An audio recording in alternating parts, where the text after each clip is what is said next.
discutir, eu posso. Ó, aqui ninguém vai dizer eu posso, ó, na sua frente não posso. Vai discutir, eu posso, ó, aqui você está me vendo, não posso. Mas é aqui eu posso.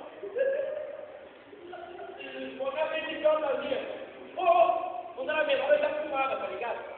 Quando era criança eu fumava. Na hora que o Simão ia orar, eu saía do cultivo. Pegava um cigarro e tal, ia para baixo da trilha de trem abandonado. Ficava lá mó tempão fumando e tal. Nunca ninguém viu.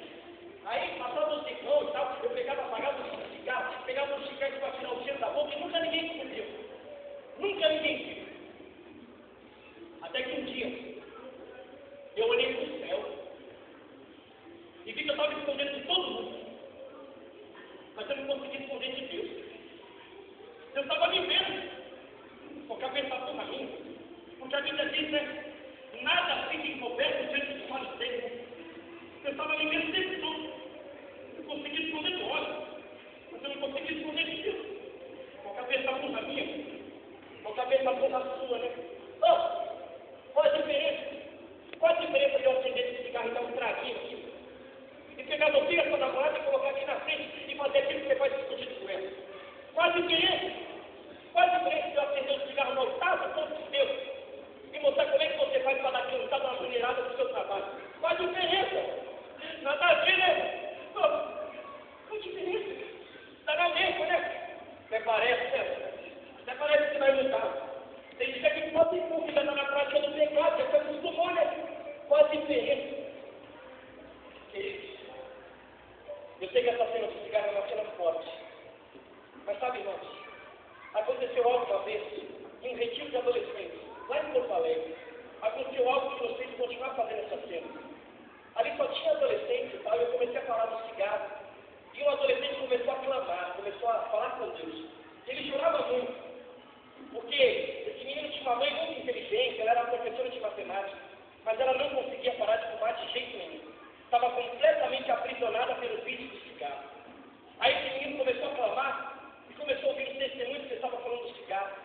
E ele falou: Deus, olha, se o Senhor vai fazer algo aí nessa cena do cigarro, visita minha mãe agora e faz alguma coisa. Quando ele chegou domingo à tarde em casa, a mãe dele estava apavorada. A mãe dele fumava há muito tempo. E ela estava apavorada porque ela colocava o cigarro na boca e vomitava. Colocava o cigarro na boca e vomitava. Na segunda-feira ela comprou outra marca de cigarro e continuou do mesmo jeito. Até que ela entendeu. Porque ela descobriu que enquanto o filho dela estava clamando naquele retiro, Deus estava libertando a vida dela completamente.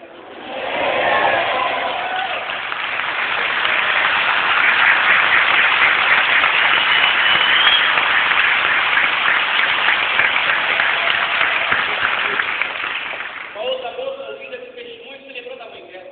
A mãe dela já tinha 70 anos. Imagina essas senhoras que fumam a vida toda. Era essa mulher. E ela ouvindo esse testemunho desse adolescente, ela disse: Deus, assim como o Senhor transformou a mãe desse adolescente, visita a minha mãe agora. E ela disse que passava alguns dias sem tratamento nenhum, sem falar nada. A mãe dela disse: filha, não sei o que aconteceu, mas de uma hora para outra, eu parei de fumar completamente. Deixa eu dizer uma coisa, queridos. Cena de teatro não liberta ninguém. Grupo de teatro não liberta ninguém. Mas o nome que está sobre todos os nomes. Glória a Deus! O nome daquele que tem todos os nomes.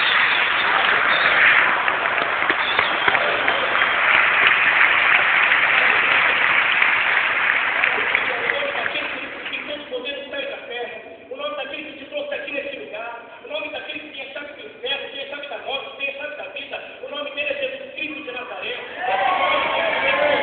Para entrar na sua casa agora, e onde tiver alguém da sua família que está preso a algum tipo de vício, eu tenho certeza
a Deus. Você vai chegar na posição que o diabo quer colocar você. Será que nesse momento você pode deixar cair a ficha e perceber aonde o diabo quer te levar? Se você continuar indo por esse caminho, então eu tenho certeza absoluta, você está aqui, talvez você é da igreja há tanto tempo e ainda não conseguiu parar de fumar, você ainda bebe, você ainda tem os seus problemas, os seus pecadinhos de estimação, e você não consegue largar de jeito nenhum. Mas, querido, o nosso libertador está aqui hoje, nessa tarde. Eu tenho certeza, você vai começar a ter nojo pelo pecado, você vai ter nojo pelo pecado, em nome de Jesus. Oh, querido, eu não estou falando isso para te emocionar. Eu não estou falando isso porque é bonito falar isso. Eu estou falando porque primeiro Deus começou uma obra na minha vida. Muitas pessoas aqui já sabem de onde eu vim, sabem da minha história. E eu jamais poderia estar aqui hoje, querido. Olha, jamais poderia estar aqui nesse altar ministrando para você. Jamais. Eu era completamente aficionado pelas trevas.